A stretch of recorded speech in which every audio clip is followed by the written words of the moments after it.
राम राज्य की स्थापना। उत्तरकांड। लंका विजय के बाद समय आया उस वचन का जिसे राम ने अपने देश और अपने लोगों से किया था।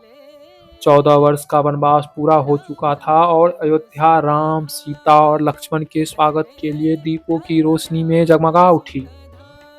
यही वह क्षण था जिसने आगे चलकर दीपावली का रूप लिया। पर असली यात्रा विजय की नहीं, व्यवस्था की थी।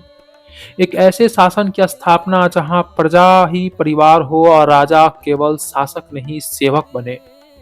वाल्मीकि रामायण के उत्तरकांड में लिखा है कि अयोध्या लौटकर राम ने जो राज्य चलाया उसे राम राज्य कहा गया। न्याय, समानता, करुणा और मर्यादा पर आधारित शासन। राम ने सबसे पहले यह सिद्ध किया कि राजा का धर्म व्यक्तिगत सुख नहीं, लोक कल्याण है। उन्होंने निर्णय भावनाओं से नहीं, धर्म और तर्क से दिए। राज्य में न्याय सबके लिए समान था, चाहे वो राजा का अपना कुल हो या सामान्य नागरिक। सीता, लक्ष्मण, भरत, शत्रुघ्न, हनुमान सभी ने अपने अपने दायित्व को सेवा का रूप दिया। यही वह शासन था जहां न कोई भूखा था, न किसी की वाणी अन्याय से दबाई जाती थी। राम राज्य में धर्म का अर्थ पूजा तक सीमित नहीं था। धर्म का अर्थ था जिम्मेदारी, कर्तव्य, अनुशासन और सत्य।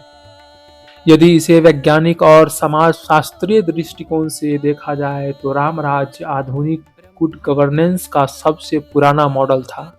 आज की साइकोलॉजी कहती है कि जब समाज में विश्वास, सुरक्षा, न्याय और सम्मान की भावना मजबूत होती है तो मनुष्य का कार्टिसोल स्तर कम होता है और ऑक्सीटोसिन बढ़ता है। इससे समाज शांत, स्वस्थ और रचनात्मक बनता है। ठीक यही भाव राम राज्य में था। लोग भय से नहीं, प्रेम से जीते थे। शासन डर से नहीं, संवाद से चलता था। राम ने स्वयं कहा था, राज्य वह नहीं जहां राजा महान हो, राज्य वह है जहां प्रजा को अपने जीवन पर गर्व हो। यही वह सोच है जिसने अयोध्या को केवल राज्य नहीं, एक आदर्श बना दिया। राम राज्य इसलिए आदर्श है क्योंकि वहां राजा ने सिंहासन का अधिकार नहीं, ऋण माना, प्रजा ऋण, धरती ऋण और धर्म ऋण।